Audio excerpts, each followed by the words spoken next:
శ్రీ గురుభ్యో నమః. హరి ఓం. ఇప్పుడు మనం చెప్పుకునేటువంటి అంశం ఏమిటి అంటే కృష్ణాంగారక చతుర్దశి. ఈ కృష్ణాంగారక చతుర్దశి వ్రతం ఎలా చేయాలి, ఏమిటి? ఈరోజు మనం కృష్ణాంగారక చతుర్దశి రోజు చేయవలసినటువంటి ప్రధానమైనటువంటిది ఏమిటి అంటే యమతర్పణము. కృష్ణాంగారక చతుర్దశి అంటే ఎలా వస్తుంది అంటే కృష్ణపక్షము, మంగళవారము, చతుర్దశి, ఈ మూడు కలిపి వచ్చినటువంటి దాన్నే కృష్ణాంగారక చతుర్దశి. ఇది అత్యంత పుణ్యకాలం, మంచి యోగంగా చెప్పబడుతోంది. ఈ కృష్ణాంగారక చతుర్దశి రోజు అందరూ కూడా అంటే ఈ యొక్క యువతి యువకులు అందరూ కూడా చక్కగా భగవన్నామస్మరణ, ముఖ్యంగా సుబ్రహ్మణ్యారాధన చేయాలి. సుబ్రహ్మణ్యారాధన చేయడం వల్ల దీర్ఘకాలికమైనటువంటి సంతాన సమస్యలు, వివాహ సమస్యలు కూడా తొలగిపోతాయి. మనకి అష్టనాగులు అని చెప్పి అష్టనాగార్చన కూడా విధానం అయితే మనకు ఉంది. ఈ యొక్క అష్టనాగుల్ని ఎవరైతే అష్టనాగ పూజ కానీ సర్పసూక్త పారాయణ కానీ ఈరోజు చేయడం అయితే చాలా విశేషమైంది.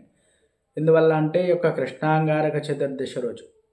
అంతేకాకుండా కుజుడికి సంబంధించినటువంటి దోషాలున్నవారు కూడా ఈ యొక్క కుజగ్రహానికి సంబంధించినటువంటి జపం, దర్శనం చేసుకోవడం కూడా చాలా విశేషమైనటువంటి ఫలితాన్ని అయితే మనకి ఇస్తుందండి. ఇంకా ఏమి చెయ్యాలి అంటే యమతర్పణం చెయ్యాలి అందరూ కూడా. అంటే జీవపితరులు ఉన్నవారు లేనివారు అందరూ కూడా ఈ యొక్క యమతర్పణం చేయడం వల్ల యమభయం అది కూడా తొలగిపోతుంది అని చెప్పి చెప్పబడుతోంది శాస్త్రపరంగా అయితే. అంతేకాకుండా ప్రధానమైనటువంటిది ఏమిటి అంటే మరి ఈ కృష్ణాంగారక చతుర్దశి రోజు ఏమి చెయ్యాలి అనేది ఇప్పుడు మనమైతే తెలుసుకుందామండి. ఈ యమతర్పణం అందరూ కూడా చెయ్యాలండి. యమాయ ధర్మరాజాయ మృత్యవే చాంతకాయ చ వైవస్వతాయ కాలాయ సర్వభూతాక్షయాయ చ ఔదుంబరాయ దధ్నాయ నీలాయ పరమేష్ఠినే వృకోదరాయ చిత్రాయ చిత్రగుప్తాయ వై నమః అని చెప్పి మనకి చెప్పబడుతోంది. అంటే ఇది ఏ విధంగా చెయ్యాలి అనేది నేను ఒకసారి మీకు చెప్తాను. ఇది మీ వీలుని బట్టి చక్కగా అందరూ కూడా చేసుకోవచ్చును. యమాయ నమః, యమం తర్పయామి, యమం తర్పయామి, యమం తర్పయామి 3 సార్లు ఒక్కో నామానికి అయితే తర్పణం చెయ్యాలి. ఇది దక్షిణ దిక్కుకు తిరిగి చేయడం అనేది చెప్పబడుతోంది. జీవపితరులు ఉన్నవారైతే మామూలుగా చేయొచ్చు, లేనివారైతే దక్షిణాభిముఖంగా చెయ్యాలి. ఇదే ఆచారంలో ఉన్నది అని చెప్పి నేను ఈ విధంగా చెప్తున్నాను. తమ ఆచారాన్ని బట్టి ఎలా అయినా చేసుకోవచ్చు. అలాగే ధర్మరాజాయ నమః, ధర్మరాజన్ తర్పయామి, ధర్మరాజన్ తర్పయామి, ధర్మరాజన్ తర్పయామి, ఈ విధంగా 3 సార్లు కూడా నువ్వులు నీళ్లు అయితే విడిచిపెట్టాలి. మృత్యవే నమః, మళ్ళీ దీనికి 3 సార్లు చెయ్యాలి. అంతకాయ నమః, వైవస్వతాయ నమః, కాలాయ నమః, సర్వభూతక్షయాయ నమః, ఔదుంబరాయ నమః, దధ్నాయ నమః, నీలాయ నమః, పరమేష్ఠినే నమః, వృకోదరాయ నమః, చిత్రాయ నమః, చిత్రగుప్తాయ నమః. ఈ విధంగా ఇప్పుడు నేను చెప్పినటువంటి నామాలు చెప్పుకుంటూ చిత్రాయ నమః, చిత్రగుప్తాయ నమః, చిత్రగుప్తం తర్పయామి, చిత్రగుప్తం తర్పయామి, చిత్రగుప్తం తర్పయామి, ఈ విధంగా ఆ నామాన్ని ఉచ్చరించి ఏ దేవత అయితే ఉందో దానికి 3 సార్లు ఈ యొక్క తర్పణాన్ని అయితే చెయ్యాలి అందరూ కూడా. ఇది చాలా గొప్ప విశేషమైనటువంటి యోగంగా మరి చెప్పబడుతోంది. అంతేకాకుండా ఈరోజు చేసేటువంటి హోమం కానీ, అలాగే జపం కానీ, అలాగే ఈ సమయంలో చేసేటువంటి సుబ్రహ్మణ్యారాధన కానీ చాలా విశేషమైనటువంటి ఫలితాన్ని ఇస్తుంది.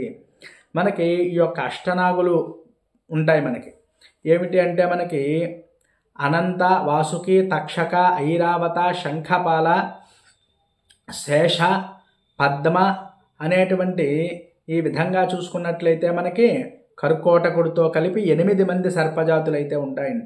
ఈ సర్పాలు 8 కూడా చాలా విశేషమైనటువంటివి.